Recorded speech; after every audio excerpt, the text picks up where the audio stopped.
Quero convidar você a caminhar comigo em um texto que está em 2 Reis, capítulo 25. Nós vamos ler 10 versículos desse capítulo de 2 Reis,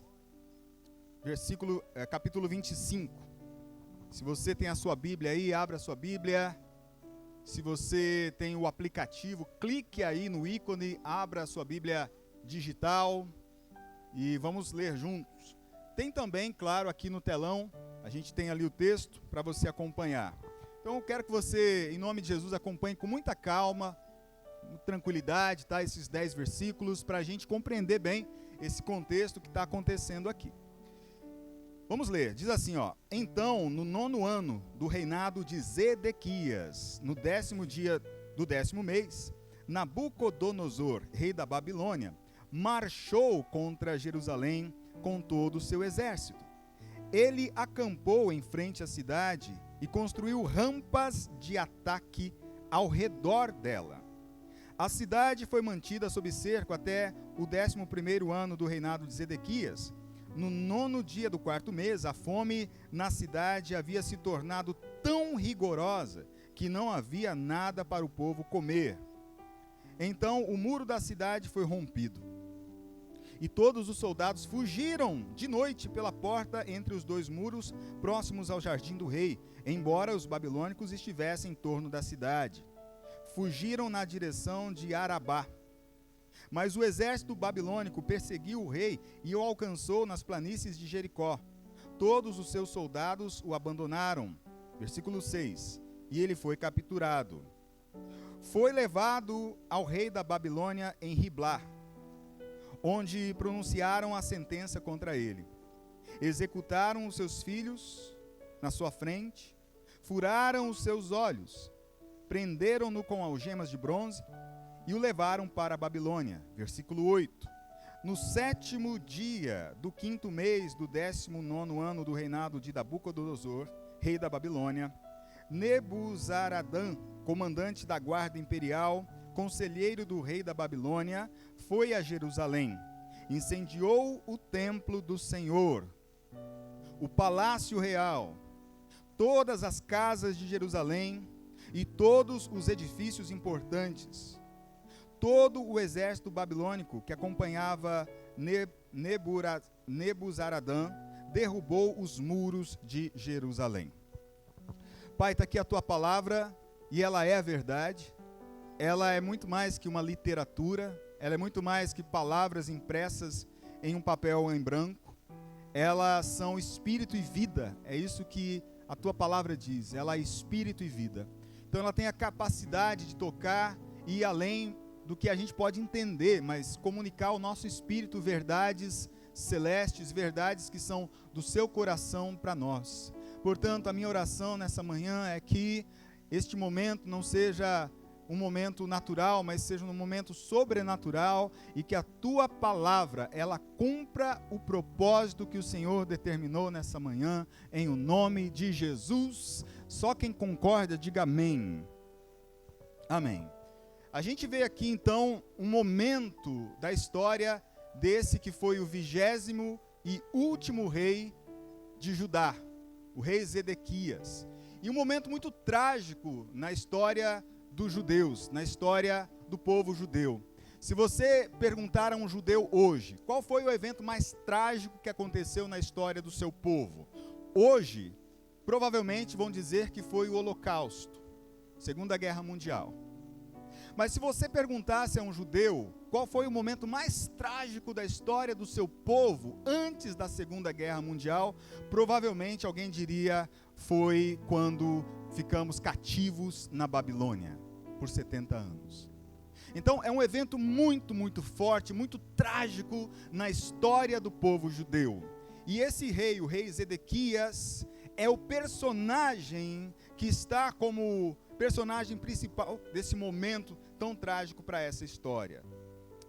Agora, estas passagens que nós lemos aqui nos trazem várias lições que são importantes para que a gente compreenda o que estamos passando hoje.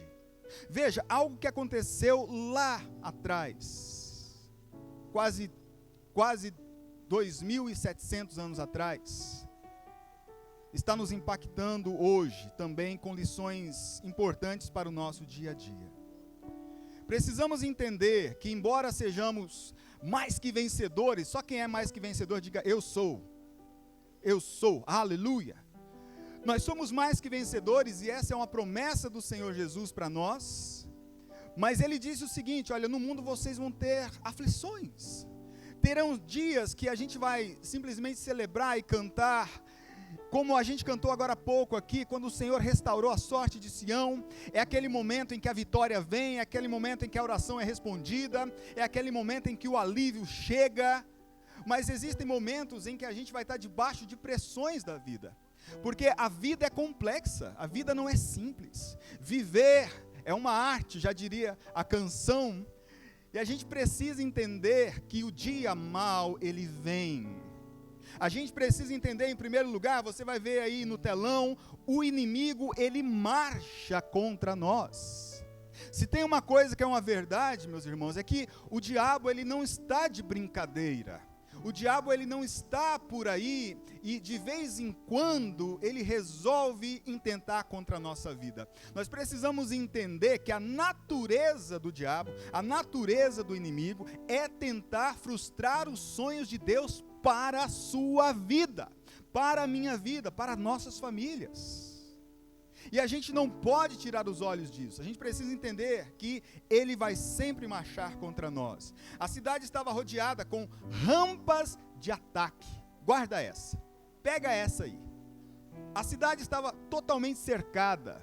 Imagine uma cidade e ela tinha muros muito altos. Imagina Presidente Prudente, quando você chega no trevo lá na rodovia, ao invés de você entrar direto, fazer ali o contorno e entrar na cidade, você se depara com uma muralha que é muito mais alta do que esse teto aqui. Uma muralha gigantesca, muito alta e muito larga também. Era proteção contra os inimigos. Só que o exército babilônico estava ao redor de todo esse muro.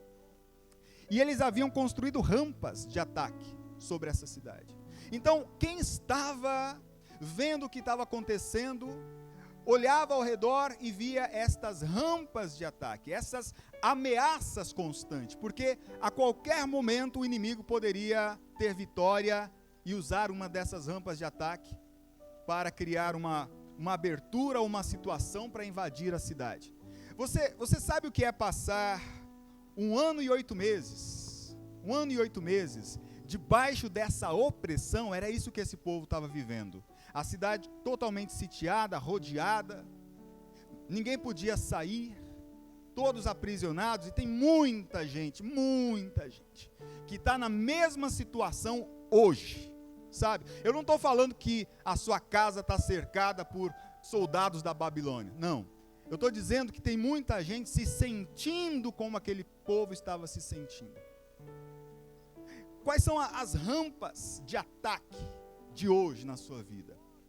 Sabe, tem filhos que estão sob ataque das más influências, e aí os pais ficam com o coração na mão, porque esta má influência é como se fosse uma dessas rampas de ataque, é como se fosse um desses pontos de preocupação dos pais. A mãe olha, o pai olha e fala: poxa, quando eu era pequenininho eu conseguia dizer não, eu conseguia dizer: Samuel, agora é hora de ir para a cama. E às vezes com um bico, mas vai, obedece, né? Está na hora de escovar o dente, a tarefa. Então você tem esse controle. Agora, chega um momento na vida dos nossos filhos que a gente já não tem mais o controle. A gente não tem o controle, o que fazer? E você sente o coração apertado, sabendo que é uma ameaça, más influências, ou a influência da mídia sobre os nossos filhos, que é algo poderoso, e a gente fica com o coração na mão, o coração apertado. Ou quem sabe uma dessas rampas de ataque na sua vida, essas ameaças que o inimigo tem tentado contra você, seja, sabe, o casamento debaixo de uma ameaça constante de divórcio. Você entra o ano de 2022 pensando: será que eu chego até 2023 casado? Nessa situação que a gente está, são desentendimentos, são brigas constantes. Será que eu consigo chegar até o final desse ano casado? Ou seja, o seu casamento está sempre debaixo de ataque, por inúmeras razões. Quem sabe uma dessas rampas de ataque seja muita gente enfrentando doença, muita a enfermidade, que bate a porta e diz: olha, o diagnóstico é terrível, é uma doença incurável, não tem jeito. O médico olha para você e diz: olha, é só acompanhar. Quando o médico fala isso é terrível, porque a gente sabe que a situação é grave, é séria. É só ir acompanhando, porque não há o que fazer. A medicina não tem um tratamento ainda hoje, não tem um medicamento ainda hoje. É a pandemia e você está numa condição de medo, aprisionado dentro da sua casa há um tempo. Qual é a rampa de ataque que tem causado medo ao teu coração? É a ameaça da solidão. Os anos estão passando e eu ainda estou sozinho, eu ainda estou sozinha. Quando eu chegar a determinada idade, ninguém mais vai querer casar comigo, ninguém mais querer um relacionamento comigo. Eu vim de um relacionamento que não deu certo e agora eu tenho filhos desse relacionamento, isso dificulta as coisas. E aí essa rampa de ataque, ou seja, essa ameaça do inferno tem constantemente trazido tristeza ao seu coração e você tem focado nessas coisas. É a ameaça da crítica, das palavras cortantes que ferem teu coração. São as ameaças que vêm da insegurança e o medo que tem feito você perder tantas oportunidades. Você é uma pessoa que tem medo de tudo, praticamente tudo, do que é novo. Toda novidade traz para você uma sensação de medo, uma descarga de adrenalina no teu coração, que a sua mão fica suando, fica gelada, suas pernas tremem e você fala: não, eu não vou me atrever a entrar nisso porque não é para mim. E essa rampa de ataque, essa ameaça do inferno tem travado você. É a ameaça do trauma que vira e mexe, grita algo no teu coração, trazendo lembranças dolorosas. Algum evento trágico do passado tem se transformado para você nesta rampa de ataque, ou seja, nessa ameaça do inferno para você. Alguma coisa traumática que aconteceu de repente na sua infância, vira e mexe você lembra, isso te trava, e é o inimigo usando essas rampas de ataque para poder paralisar você, para poder manter você numa condição de prisioneiro, sitiado dentro do seu próprio coração. A Jerusalém aqui é o seu próprio coração. Tem muita gente que não está preso na P1, na P2, em alguma penitenciária de segurança máxima. Tem muita gente que está preso em si mesmo. Tem muita gente que está preso dentro do próprio coração. E você olha para essa pessoa e você se depara com ela e você acha, essa é uma pessoa livre. Mas na verdade é uma pessoa que está aprisionada por tantas situações. E quando você olha para o teu coração, você nem sabe como foi parar lá.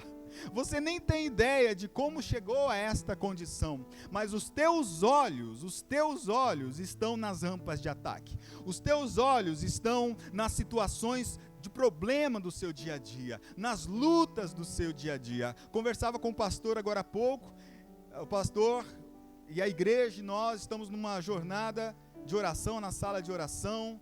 Tem um grupo também, dos pequenos grupos, dos líderes, num jejum de 21 dias, e engraçado que o pastor estava falando, que coisa, né? Nós precisamos entender que esse período de pagar um preço em oração, em jejum, é um período de batalha, é um período de luta, é um período em que você vai provocar o inferno, no sentido de, olha, estou me levantando em favor da minha igreja, estou me levantando em favor da minha comunidade, estou me levantando em favor deste lugar, e evidentemente que quando você faz isso, o inimigo, ele não vai ficar contente, mas tenha por certo que a vitória é nossa no nome de Jesus. Afinal de contas, operando Deus, na força do seu poder, quem resistirá? Nosso Deus está conosco, e maior é aquele que está com a gente, amém, querido? Tire os olhos das rampas de ataque, tire o foco dos muros, é o tema da nossa mensagem. Tire o foco dos muros. A Bíblia fala em 1 Pedro 5,8: sede sóbrios, vigiai, porque o diabo, vosso adversário, anda em derredor, bramando como leão, buscando a quem possa tragar. Sede sóbrios. Eu não sei, no passado, quando eu não tinha Jesus, eu acredito que uma vez eu tomei um porre. Quando eu me formei lá no ensino médio, os amigos, vamos beber? Falei, vamos. Como que é beber? Você bebe, você pega isso aqui. Aí eu peguei uma bebida, cerveja. Aí alguém falou, você quer vinho? Falei, quero. Ela falou, quer não sei o que misturado com não sei o que outro? Falei, quero também. E fui tomando tudo que me davam, misturando tudo. Aquele que foi bebedor profissional no passado, já vai me olhar estranho. Falou, sabe de nada, misturou tudo, você já sabe qual foi o resultado, né? Passei mal demais, cheguei em casa, uma tristeza, vomitando tudo. Meu irmão me deu banho. Falei, isso não é vida não.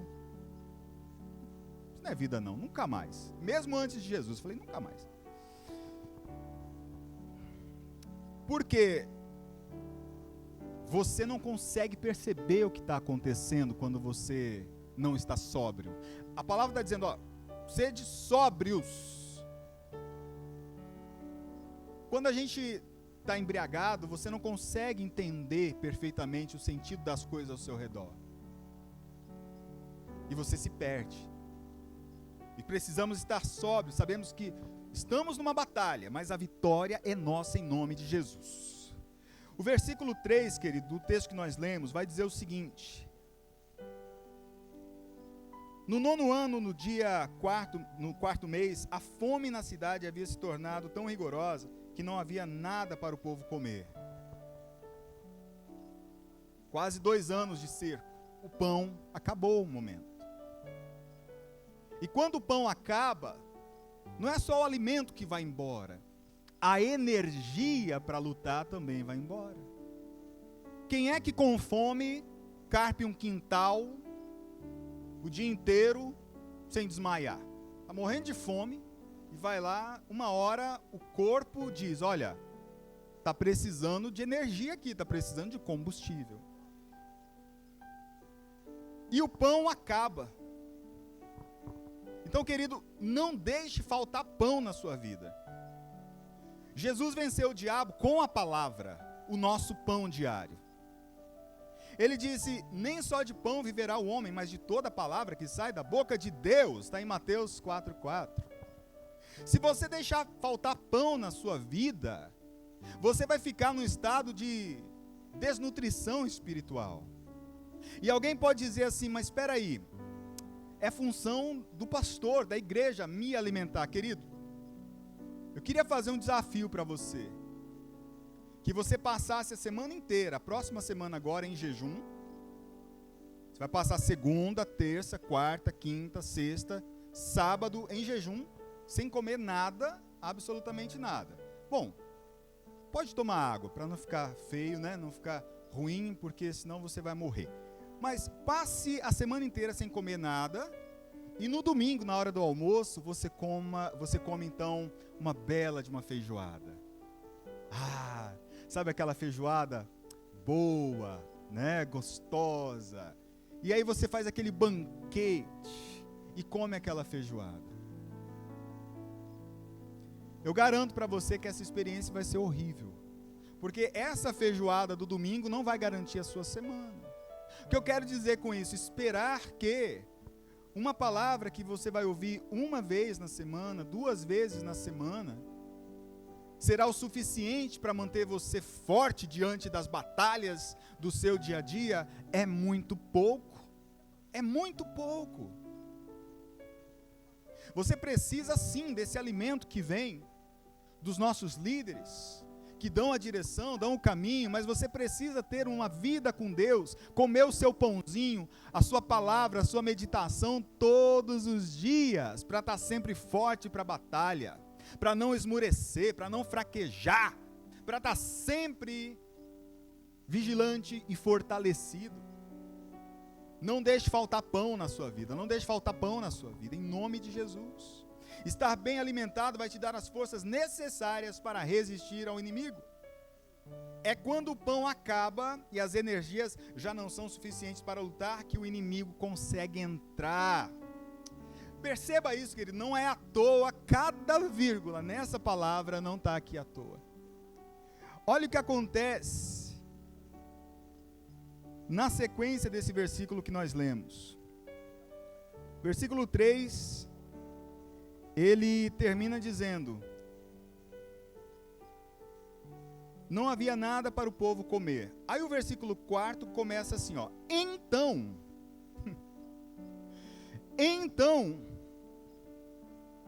o muro da cidade foi rompido. Quando que o muro da cidade foi rompido? Quando? Qual evento que marca, que antecede essa quebra do muro? A falta do pão. O que eu quero dizer, o que o Espírito Santo está levando ao teu coração nessa manhã, é que se você deixar faltar o pão, a palavra na tua vida, o seu muro será rompido. A sua vida será rompida. Não deixe faltar o pão. É com ela que vencemos. Foi assim que Jesus venceu no seu desafio 40 dias no deserto contra o diabo. Não deixe faltar o pão. Só quem entendeu, diga amém. Glória a Deus.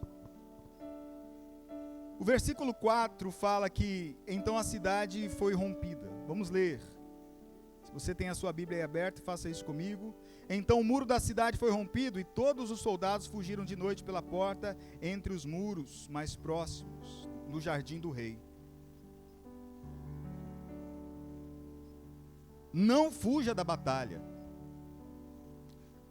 Não dê as costas para o campo de batalha. Você foi chamado para lutar. É tão curioso que, em determinados momentos da nossa vida, a coisa está tão complicada, está tão séria, as lutas são tantas, que muita gente, ao invés de buscar a Deus, que é aquele que pode resolver, diz o seguinte: bom, então, acho que Deus se esqueceu de mim, não vou orar mais. Então não vou mais no culto também, não vou na igreja mais. E não faz nenhum sentido, no momento que você mais precisa de Deus, você abandonar Deus. Não faz nenhum sentido. Na sua batalha mais intensa, mais ferrenha, virar as costas para aquele que pode te dar a vitória e vai te dar a vitória. Não faz sentido. Você já encontrou alguém assim? Sabe, alguém que um dia foi de Jesus, mas que abandonou a fé? Às vezes é difícil identificar a pessoa, pois ela já não se parece nada com aquela pessoa fervorosa, com o coração cheio de Deus, do passado. Você encontrava o ser humano, e antes que você falasse qualquer coisa, já te dava um abraço, já entregava uma palavra, dizendo: oh, que bênção que você está aqui, abençoado, olha, tem uma palavra para você, estava orando essa noite, Deus falou isso comigo, eu queria compartilhar, e aí se juntar mais um já vira culto. Já conheceu gente assim? Já? Só eu? Amém. Só que, de repente, essa pessoa passa por essas batalhas, ela foca mais no muro do que na presença. E em um determinado momento, você encontra essa pessoa, depois de um tempo, e você já nem a reconhece mais. Porque o jeito de falar mudou. Porque já não tem mais aquela palavra para você. De repente a aparência dessa pessoa mudou, porque ela virou as costas para o campo de batalha. Ela desistiu no processo. E temos que entender que na nossa caminhada com Jesus, na nossa jornada com Jesus, a vitória é para aquele que permanecer fiel até o fim. Você foi chamado para ser guerreiro, para ser guerreira. E guerreiros valorosos do Senhor não desistem no meio do caminho. Aleluia. Diga assim: eu não vou desistir. Eu não vou desistir, eu não vou parar. Em o nome de Jesus, não fuja da batalha, em o nome do Senhor Jesus. Porque afinal de contas, se você fugir da batalha, o inimigo está a um passo de realizar o que ele quer realizar. Ele quer tirar a sua visão. Ele quer te cegar, como ele fez com Ezequias, nós vimos isso. Sabe, a última coisa, querido, que Zedequias viu na vida, sabe qual foi? Foi a morte dos filhos.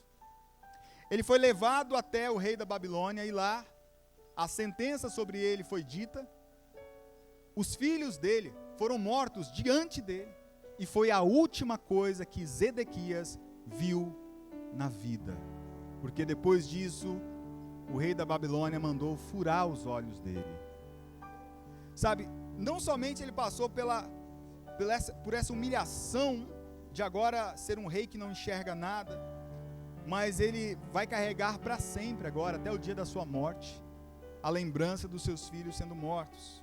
O inimigo não vai descansar até cegar você completamente e acabar com os projetos de Deus para a sua vida. Quando ele te tira a visão, morrem com a visão os sonhos. Guarda essa. Quando o inimigo ele tira a sua visão, ele tira os teus sonhos. Conhece também aquela pessoa que todo mundo sabe que Deus tem sonhos para ela, mas ela já perdeu a visão e não acredita mais? Todo mundo olha para ela e fala: nossa, Deus tem promessas incríveis para a vida dessa pessoa. Mas a pessoa, ela já diz: eu já não acredito mais nisso. Já se passaram muitos anos, muito tempo. Ela perdeu a visão e com a visão os sonhos. Não deixe que o inimigo fira a tua visão. Não deixe que o inimigo tire os teus sonhos em Deus. Na verdade, existem promessas incríveis, promessas poderosas do Senhor para a sua vida, para a sua casa. E o Senhor te trouxe nessa manhã aqui para entender o que você deve fazer para continuar avançando, continuar de pé, continuar lutando e continuar vitorioso em nome de Jesus. O inimigo tem sua estratégia. Primeiro, o que ele faz no versículo 9, quando ele entra na cidade, depois que ele conquista a cidade, que ele entra na cidade, a primeira coisa que o inimigo faz, ele destrói o templo.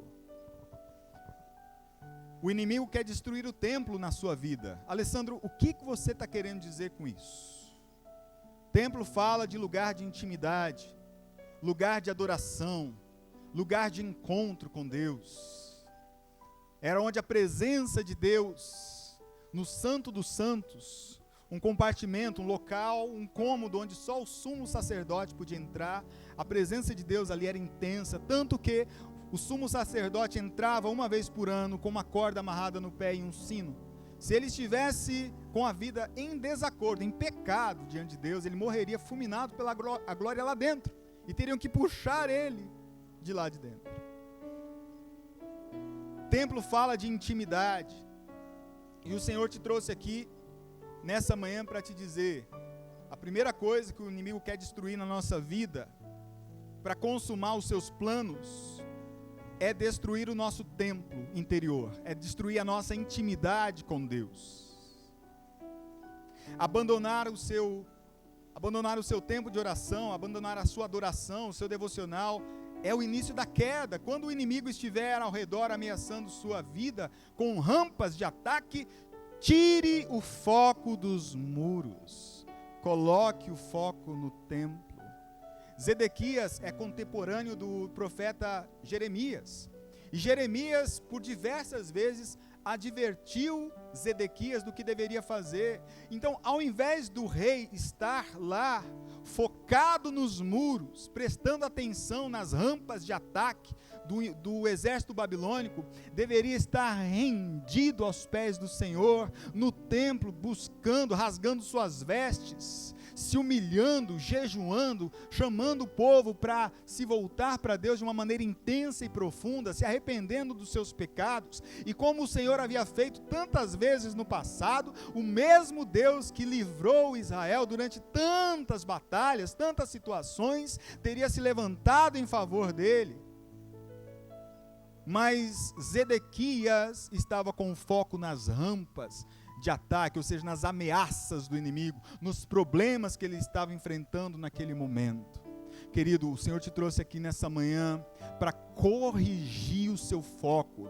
Tire o foco dos problemas, tire o foco das lutas, tire o foco daquilo que você está enfrentando, coloque o seu foco na presença, coloque o seu foco no templo, coloque o seu foco naquele que pode te dar a vitória, em o nome de Jesus. Aleluia! Não abandone o seu tempo com Deus. 2 Crônicas 33 fala de um rei, foi o 14º rei de Judá, o reino do sul, Judá. Esse rei, o nome dele é Manassés. E quando você lê esse capítulo 33 de 2 Crônicas, você vai ver que Manassés foi terrível. Ele levantou altares, ele construiu monumentos dentro do templo, no ambiente do templo. Ele levou o povo à idolatria. Ele queimou os próprios filhos em sacrifício a Baal. Era um rei que fazia tudo que desagradava a Deus. E no seu reinado ele foi conquistado pelos assírios. Foi destituído do trono e levado cativo também, assim como aconteceu com Zedequias. Mas no cativeiro, Manassés começou a clamar a Deus, a buscar a Deus, a se arrepender, dizer: Deus, tenha misericórdia de mim nessa situação que eu estou. Sabe o que Deus fez com Manassés? Deus restituiu ele de novo para a sua terra, ao seu trono. E quando lá chegou, ele começou sim a mostrar o seu arrependimento, desfazendo os altares, desfazendo os altos de adoração a outros deuses, e se voltou a Deus, e Deus reescreveu a sentença que estava sobre Manassés. Reescreveu a sentença, porque o destino dele seria o mesmo ou pior que de Zedequias. Mas a atitude dele de buscar a adoração, de buscar intimidade com Deus, um arrependimento genuíno, foi capaz de reescrever a história desse rei terrível chamado Manassés. Eu não sei o que você tem feito, querido. Eu não sei o que você passou. Eu não sei o que você tem passado. Eu não sei quais são as lutas interiores ou os pecados com os quais você tem lutado. Mas eu tenho uma coisa para te dizer. O mesmo Deus que perdoa Manassés é o Deus que perdoa você. O mesmo Deus que restitui a Manassés aquilo que ele tinha perdido pela sua desobediência e vida, é aquele Deus que quer colocar você num local de honra também, num lugar de honra. Não deixe o diabo te acusar com as coisas do passado. Diga: olha, o meu presente foi alterado e o meu futuro está garantido em nome de Jesus. E depois que o inimigo ele destrói o templo, o seu local de intimidade, o seu relacionamento com Deus, ele vai mirar outras áreas. Na sequência a gente vê, ainda no versículo 9, que ele destrói o palácio real. O palácio real. Somos reis e sacerdotes, sim. O palácio real é a nossa casa, o palácio real é a nossa família, o palácio real são os nossos filhos, a nossa casa. Seu lar está na mira do inimigo, pois Deus é um Deus de gerações, Ele é o Deus de Abraão, de Isaac e de Jacó. Por que o inimigo ele intenta tanto contra os nossos filhos, contra o nosso casamento, contra o nosso relacionamento? Porque Deus quer continuar nas gerações que virão após de você o projeto que Ele começou na sua vida. Pensar que o projeto morre com você é pensar muito pequeno. O Senhor quer ser o Deus do Samuel, quer ser o Deus do Heitor, quer ser o Deus dos meus netos. Ei, eu gosto muito de um pregador chamado Daniel Kolenda. E sempre quando ele vai dar uma entrevista, ele fala assim: olha, o meu pai foi pastor, O meu avô foi pastor, o meu bisavô foi pastor, o meu tataravô foi pastor. Então vem de uma geração de pastores. Os pais da minha esposa são pastores. E eu fico... Um dia eu falei, poxa vida, queria tanto ter tido essa história também. Queria tanto, né, ter tido meu pai pastor, ter vindo de uma história. Certamente muitas coisas que eu passei, eu não teria passado por conta dessa direção, já na palavra de Deus. E aí eu senti bem forte no meu coração o Senhor dizendo, você vai ser tataravô de pastores. Vai começar com você, então se alegra. Você está escrevendo essa história, que na dele está no final, na sua está só no começo, então para frente em nome de Jesus. Ah, Deus. Guarde a tua casa, querido. O bem mais precioso que você tem não é aquilo que você pode comprar, que as pessoas podem carregar, sabe? O bem mais precioso que você tem é a sua família. É quem está junto com você dia após dia, te trazendo remédio na cama, medindo sua febre, se preocupando se você está bem alimentado, se você está descansado ou não, carregando as cargas da vida ao teu lado. Cuide da sua casa, da sua família. Famílias completas, realizadas e felizes fazem uma igreja realizada e feliz. Nós somos famílias, em o nome de Jesus. O inimigo, ele mira também os nossos relacionamentos, ele quer arruinar os nossos relacionamentos. O inimigo vai tentar te afastar das pessoas que podem atrapalhar os planos dele para a sua vida. Daí a pouco você já está evitando os líderes, está evitando o seu discipulador. Daqui a pouco você está evitando aqueles irmãos que insistem te corrigir em amor. Sabe aquela pessoa que ela fala as verdades que você tem que escutar, que você precisa escutar para o seu bem? Você já começa a evitar essas pessoas, cortar caminho dessas pessoas, porque você sabe que o Senhor vai usar essas pessoas para te corrigir e te trazer para o caminho de novo. Depois que o inimigo tira a sua intimidade com Deus, ele intenta contra a sua família, ele vai te afastar de quem é bênção para você. Ele vai tentar te afastar de quem é bênção na tua vida. E é aí que você tem que insistir e caminhar com gente que pode corrigir você em momentos críticos da sua vida e te ajudar na sua jornada e na sua caminhada com Deus. O inimigo, ele não quer que você ande com gente que pode te promover. Pelo contrário, ele quer que você ande com gente que está indo para o mesmo caminho que você. Quem se isola peca contra a sabedoria, diz Provérbios 18:1. Tentar lutar batalhas ferrenhas com o inferno sozinho só vai acelerar a nossa queda. Você precisa congregar, precisa estar na igreja com os irmãos, precisa fazer parte de um pequeno grupo, precisa ter e passar por um discipulado. Uma pergunta: quem aqui já passou por um discipulado desde que começou a caminhar com Jesus? Não precisa levantar a mão, mas responda para você mesmo. Você precisa aprender com outros. É muito importante. O inimigo, ele quer demolir tudo que tem valor, gente. No final do versículo 9 a gente vai ver isso. O inimigo entrou e destruiu os edifícios importantes, ou seja, tudo que tinha valor.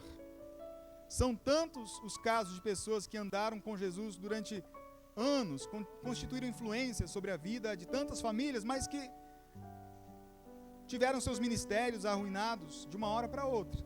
São muitos casos. Não permita que o inimigo destrua em um dia o que demorou toda uma vida para ser construída, sabe? Suas amizades, relacionamentos, casamento, a reputação positiva, sabe aquela reputação de alguém que é bênção? seu ministério, porque Ele não vai brincar em fazer isso. E o versículo 10, para a gente encerrar essa palavra, fala que Ele entra e derruba os muros.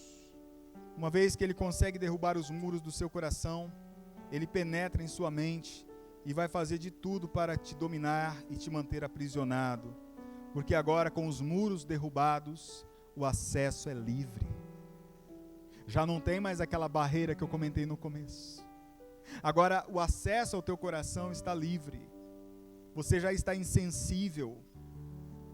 Você já está completamente dominado. Quem olha para os muros e se esquece do templo, não tem a mínima chance de vitória. Não tem a mínima chance de manter os muros de pé. E o Espírito Santo te trouxe aqui nessa manhã, nessa oportunidade, querido, para te dizer: tire o foco dos muros. Coloca o foco na presença. Tire o foco dos problemas. Tire o foco das rampas de ataque, das ameaças de Satanás. Não é para você simplesmente ignorar como se elas não existissem, não. Você sabe que elas estão lá. Mas você sabe que o mais importante não é ficar 24 horas olhando para o problema, para a rampa de ataque do inimigo. Mas o mais importante é cultivar a sua adoração, cultivar o seu relacionamento com Deus, se render aos pés dele, dizendo: Senhor, o inimigo está aí fora, esse leão está rugindo, esse leão está rugindo. Esse inimigo está rugindo como leão, eu consigo escutar o rugido, mas eu não vou deixar me amedrontar pelo som da voz, eu não vou deixar me amedrontar, Senhor, pelos carros de guerra do inimigo rodeando a cidade, a minha vida, os problemas que são como esse exército, eu não vou deixar me dominar por isso. Eu me rendo aqui porque eu sei que o Senhor tem vitória para mim. Eu me rendo à tua presença porque eu sei que o Senhor pode mudar esse cenário completamente, como o Senhor já fez no passado. Tire o foco dos muros. Coloca o seu foco no templo. Coloca o seu foco na presença. Volte à adoração.